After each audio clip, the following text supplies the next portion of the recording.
वही। प्रणाम, मेरा नाम समिता कुमारी है। मैं कन्या मध्य विद्यालय महिसी में वर्ग 7वीं की छात्रा हूँ। मेरी उम्र लगभग 12 साल है। मैं आज सहरसा की सांस्कृतिक विरासत एवं धार्मिक धरोहर पर अपना वक्तव्य देने जा रही हूँ।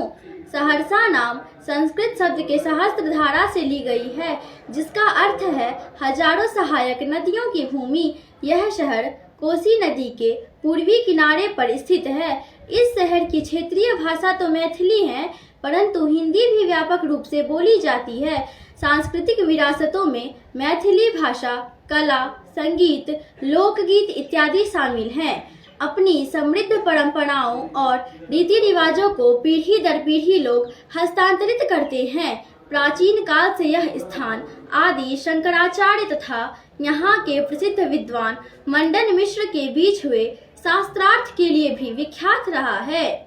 महिसी में श्री उग्रतारा स्थान तथा बनगांव का संत लक्ष्मीनाथ गोसाई का मंदिर अपने आप में कई क्षुण्णताओं को समेटे हुए हैं। धार्मिक धरोहरों की बात, सूर्य मंदिर कंदाहा, चंडिका स्थान विराटपुर, रक्त काली मंदिर मत्स्यगंधा तक ही खत्म नहीं होती, अपितु कारू खिरहरी स्थान महपूरा जिले की आध्यात्मिक पुंज को दर्शाते हैं।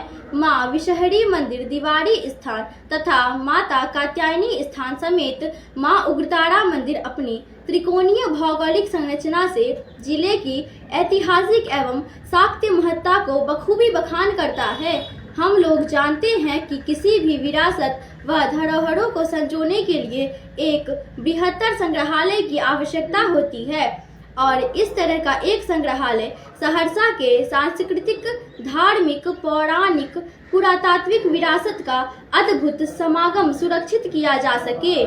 सांस्कृतिक विरासत हमें समाज के व्यक्तियों या समूहों की जीवन शैली, जो भाषा, कला, कलाकृतियों या पीढ़ी दर पीढ़ी उनके गुणों में व्यक्त होती है, हम सब लोगों को संकल्प लेकर इन्हें संवारने की आवश्यकता है। सहरसा की सांस्कृतिक विरासत जीवंत है। यह बिहार ही नहीं, अन्य प्रदेशों सहित देश के यात्रियों को आश्चर्यचकित कर सकती है। यह प्राचीन सभ्यताओं में से एक है। विभिन्न समुदाय के लोग अलग अलग मान्यताएं एवं संस्कृतियों को मानने वाले होते हैं। यहाँ के लोग विभिन्न त्योहार मनाते हैं और विरासत के संरक्षण में योगदान हर एक व्यक्ति की जिम्मेदारी होती है। धरोहर पर्यावरण एवं स्थानीय अर्थव्यवस्थाओं के लिए विशेष रूप से पर्यटन के माध्यम से लाभ का सिद्ध स्रोत होता है। नए तौर पर सहरसा में ऐतिहासिक सूर्य मंदिर कंदाहा की विशाल प्रतिमा एवं उन पर उभरी हुई पांडुलिपियां, आकृतियां एवं लेख अपने आप में कई गुप्त रहस्यों की जानकारी को समेटे हुए हैं। यह सहरसा ही नहीं, अपितु देश विदेशों के लिए अक्षुण्ण धरोहर है।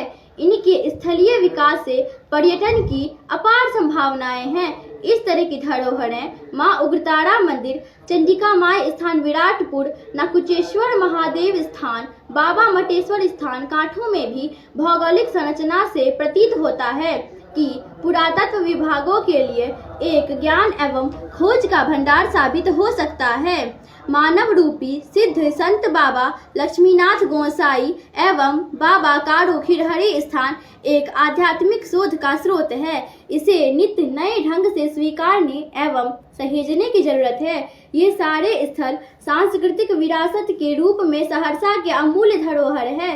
कोसी के कछेर में अवस्थित ये सारे स्थल सहरसा की विशाल आय के स्रोत साबित हो सकते हैं। इनकी भौगोलिक संरचना मन को प्रफुल्लित, शांतचित्त एवं अविस्मरणीय छाप छोड़ते हैं। सांस्कृतिक विरासत को सुरक्षित रखने के लिए मूल्यवान दस्तावेजों, नमूनों और विरासत को सुरक्षित रखने की प्रथा जागृत की जानी चाहिए एवं इस तरह की अत्याधुनिक सुविधा से लैस संग्रहालय की आवश्यकता है।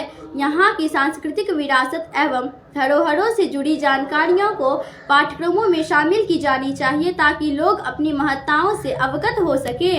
सहरसा की सांस्कृतिक विविधताएं अपनी पहचान एवं भावनाओं को बढ़ावा देने के लिए एवं भविष्य की पीढ़ियों को ज्ञान हस्तांतरित करने के लिए संरक्षण आवश्यक है। इसमें व्यक्तियों, समुदायों, सरकारों और संगठनों को इस विरासत की रक्षा एवं जश्न मनाने के लिए मिलकर काम करना चाहिए। सहरसा में कुल छोटी बड़ी 23 सांस्कृतिक एवं धार्मिक धरोहर है। सांस्कृतिक विरासत एवं धार्मिक धरोहर लुप्त पृष्ठों को जानने का अवसर प्रदान करती है। इस कड़ी में 3 दिवसीय उतारा महोत्सव, बाबाजी महोत्सव, दिवाली महोत्सव का आगाज जन जन के लिए एक जीवंत जानकारी के लिए सराहनीय कदम है। महोत्सव में खासकर इलाके की लोक संस्कृति की झलक देखने को मिलती है। व्याख्यान माला में देशों के विभिन्न कोने से आए हुए विद्वानों के द्वारा जानकारियां मिलती है। सहरसा रेलवे भी इस क्षेत्र में अपनी महत्वपूर्ण भूमिका निभा रही है। स्टेशन क्षेत्र के दीवारों, होर्डिंगों, टिकट काउंटरों इत्यादि स्थलों पर मिथिला चित्रकला सहित अनेक स्थानीय आकृतियों को उकेरकर इस क्षेत्र के विकास के लिए अपनी संरक्षण हम सबको मिलकर आगे आना चाहिए। अंततः स्वतः प्रमाणं परतः प्रमाणं शुकांगना यत्र गिरो गिरन्ति शिष्योपशिष्वे भूपगीयमानं मवे हितं मंडन मिश्रधामः। यह श्लोक सहरसा के संपूर्ण विरासतों एवं धार्मिक धरोहरों को परिलक्षित करती है। इसी के साथ मैं अपनी वाणी को विराम देती हूँ। जय सहरसा, जय मिथिला, जय बिहार।